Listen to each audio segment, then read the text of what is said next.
Hello everyone, welcome back to my channel. आज की video में बात करेंगे जो भी अभी जो आपने रिसेंटली कल परसों जो न्यूज़ सुनी है। बेसिकली कल सबने वीडियोस देख ही लिया होगा और उसमें जो ये आपका प्रोमिला जी जो हैं जिन्होंने एचपीएससी की कैंडिडेट हैं और मतलब उन्होंने फॉर्म फिल किया और वहाँ पे कोई एग्ज़ाम देने की बात हो रही है। बेसिकली मैं आपको बता दूं कि एचपीएससी और एचएसएससी वैसे तो अलग अलग डिपार्टमेंट है। ग्रुप ए की जितनी भी आपकी पोस्ट होती हैं वो सारा एचपीएससी ही हैंडल करता है, ग्रुप बी वाली पोस्ट भी।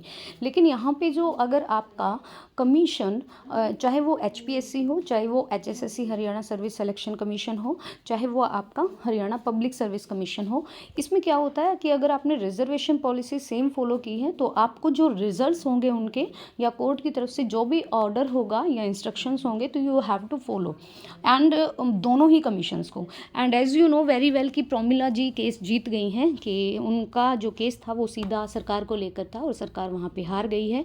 तो बेसिकली अगर मैं बात करूँ तो आपको अगर मैं बताऊँ कि भाई इस पे भर्तियों पे असर पड़ेगा तो ऑब्वियसली ज़रूर पड़ेगा असर। जो आपकी 25,000 भर्तियां हैं जो ये कह रहे हैं बार बार बीजेपी सरकार की हमने भर्तियां कर दी, हमने भर्तियां कर दी, तो इसमें क्या है कि भाई मैं अगर आपको बताऊं कि भाई यहाँ पे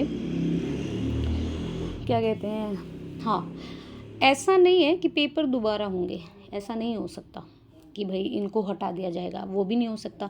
लेकिन हाँ, जो आपने जिस तरीके से रिजल्ट्स निकाले हैं या फिर जिस तरीके से आपने बच्चों को जॉब दी है, वहाँ पे देखो हर कोई भी अगर जॉब लगा हुआ होगा ग्रुप सी या ग्रुप डी में, ग्रुप डी पे इतना वो नहीं था, लेकिन ग्रुप सी में या फिर एचएसएससी की जितनी भी भर्तियाँ हुई हैं उन्होंने जो रिजर्वेशन पॉलिसी अपनाई है वो ही गलत ठहरा दी गई है कोर्ट के द्वारा। और आप सभी को ये भी पता है कि भाई 4 गुना का मामला था सीईटी में जो आपका प्री हुआ था कि जो क्वालिफाई करेगा, लेकिन क्वालिफाई करने से कुछ नहीं होता। मेंस में आपकी मेरिट लिस्ट बनती है according to your category, according to your post. तो कैटेगरी नंबर 56-57 पर भी सेम चीज़ लागू है। जो आपकी 25,000 और भी भर्तियाँ हुई हैं उन पर भी सेम चीज़ लागू है। ये नहीं कहा जा सकता कि दोबारा से क्या कहते हैं पेपर होगा, ऐसा कुछ नहीं होगा, ना इन बच्चों को हटाया जाएगा। अगर मैं बात करूं जेबीटी रिजल्ट्स की तो देखो जेबीटी का जो रिज़ल्ट है इस पर असर ज़रूर पड़ेगा, और क्योंकि बात हो रही है रिजर्वेशन पॉलिसी की और रिज़ल्ट में भी देरी हो सकती है और ये सारा ही खामियाजा कमीशन को भुगतना होगा क्योंकि वो अपने आप ही ऐसे काम कर रहे हैं। जेबीटी के ऊपर सीईटी का कोई वो नियम नहीं है कि भाई सीईटी दो फिर आपका जेबीटी मेंस का या स्क्रीनिंग का पेपर होगा, क्योंकि हम स्क्रीनिंग का पेपर हमने तब दिया जब हमारा एस्टेट क्वालिफाइड था, तो हमने सीईटी के उसमें हमारा कोई रोल नहीं है। लेकिन जो रिजर्वेशन पॉलिसी है ना उसमें रोल अदा करती है ये चीज़, ये जो केस है ये रिजर्वेशन पॉलिसी में ज़रूर करता है। मैं आपको अब एक बार तसल्ली से बता देती हूँ, जो यूआर होती है ये अनरिजर्व्ड कैटेगरी होती है। इसमें ऐसा नहीं है कि इसमें काफ़ी सारी कास्ट होती हैं जो यूआर कैटेगरी में आती हैं, जो अनरिजर्व्ड कैटेगरी में आती हैं, और एक होती है आपकी रिजर्व्ड कैटेगरी। एक बात और, आप 2 बार रिजर्वेशन का फ़ायदा नहीं उठा सकते। आप रिजर्वेशन एक टाइम एक बार ही ले सकते हैं। जो हरियाणा में है यहाँ पर अपर एज लिमिट होती है 42 साल, जैसे पंजाब में 37 होती है, चंडीगढ़ में 37 होती है, तो हरियाणा इस चीज़ में काफ़ी अच्छा है कि ये 42 साल देता है कैंडिडेट को। आप अपर एज लिमिट इतने तक फॉर्म डाल सकते हैं। इसके बाद यहाँ पर रिजर्वेशन होती है, जैसे भाई हम सभी को पता है ओबीसी तो अपने यहाँ पे नहीं है, बाकी ईडब्ल्यूएस को भी एज में रिलैक्सेशन नहीं मिलता। जो हमारे बीसी हैं, बीसीबी हो गए, एससी कास्ट हो गए, जो हमारे फ्रीडम फाइटर वाली जो कैटेगरी में आते हैं, पीडब्ल्यूडी वाले हो गए, जो हमारे एक्स सर्विसमैन हो गए, इनको रिजर्वेशन मिलती है।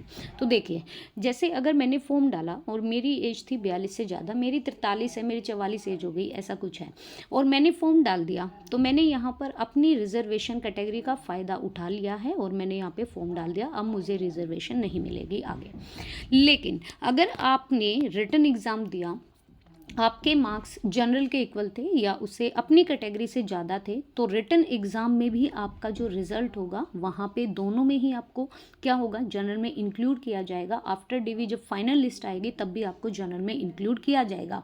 लेकिन अगर आपने एक बार एज फैक्टर में फ़ायदा उठा चुके हैं तो चाहे आपके ज़्यादा मार्क्स हों चाहे आपके कम मार्क्स हो, आप अपनी ही कैटेगरी से क्वालिफाई करेंगे, चाहे वो फिर फाइनल मेरिट हो चाहे वो रिटन एग्ज़ाम की मेरिट हो। ठीक ठीक है। तो यहाँ पे जो रिज़ल्ट्स की अगर मैं बात करूँ तो रिज़ल्ट का क्या है, और बहुत अच्छी चीज़ है ये कि होना भी चाहिए। कमीशन ने जो बहुत गलत तरीके से रिज़र्वेशन पॉलिसी बनाई थी, और उसमें होता क्या था कि सभी कैंडिडेट्स को जनरल में ही डाल दिया गया था, जिससे कि जनरल कैंडिडेट को कहीं ना कहीं भुगतनी पड़ी थी ये चीज़। तो अब क्या होगा कि भाई, और आपके लिए भी बहुत अच्छी चीज़ है ये, यही फैक्टर सब लोग सारे जो कमीशन होते हैं, सेंट्रल जितनी भी पोस्ट होती हैं या अदर स्टेट की जो पोस्ट होती हैं, इसे रिजर्वेशन पॉलिसी के आधार पर होती हैं। और दूसरी चीज़ मैं आपको बता दूं कि अभी जो लिस्ट जाएगी ना, वो सारी लिस्ट जैसे जनरल से कम कम पे जाएगी। ऐसा नहीं है कि भाई रिटन एग्ज़ाम की रिजल्ट लिस्ट जो है बहुत ऊपर चली गई और फाइनल में लिस्ट कम आ गई, ऐसा नहीं होगा।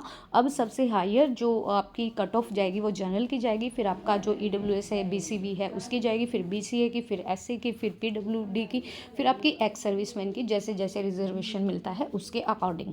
तो ये बहुत अच्छी चीज़ है। बाकी मैं आपको बता दूं कि रिज़ल्ट के बारे में अभी हम कोई सर्टेनिटी नहीं है, निश्चित तरीके से कुछ नहीं कहा जा सकता कि भाई मैं कह दूं कि इस हफ्ते रिज़ल्ट आएगा।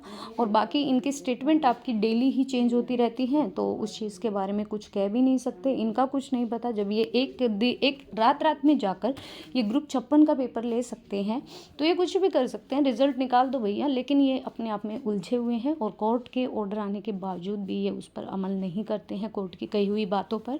तो बाकी रिज़ल्ट तो अभी फंस ही गया है। तो रिज़ल्ट आपका जो ये इनकी रिजर्वेशन पॉलिसी जहाँ जहाँ पे लगी हुई है, जिस जिस पोस्ट पे, तो रिज़ल्ट पे असर पड़ेगा definitely.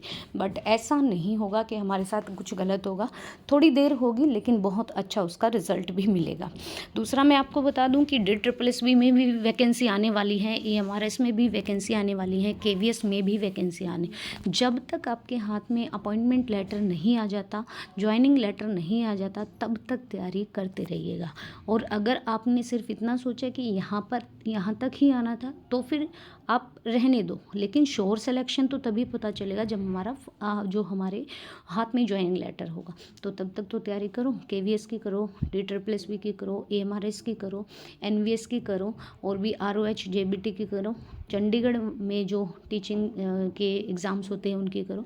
So guys, this is final information regarding the result of JBT। बार बार एक ही वीडियो देखने से अलग अलग लोगों की कोई अलग बात सामने नहीं आ जाती।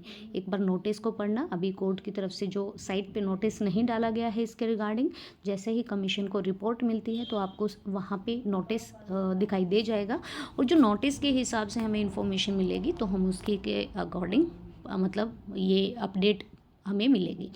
सो आई होप सो कि आपको समझ आया हो रिजर्वेशन पॉलिसी का। आयोग अपने आप में ही फंसा हुआ है, इनको कोई पता है भी नहीं रहता कि भाई क्या कहते हैं। और ये रिट पिटिशन प्रॉमिला जी की नहीं है, ये किसी और की है। लेकिन इनका क्या था कि भाई इनकी भी रिट पिटिशन को उन्हीं के साथ अटैच कर दिया था। क्या होता है कि भाई अगर 5-6 केस एक ही चीज़ के ऊपर लगे हुए हैं, एक ही समस्या है उनकी, तो उन केस को मर्ज कर दिया जाता है। सो गाइज, अगर वीडियो पसंद आए तो प्लीज़ लाइक एंड शेयर कीजिए, एंड प्लीज़ आप सब्सक्राइब कीजिए चैनल को। So thank you so much.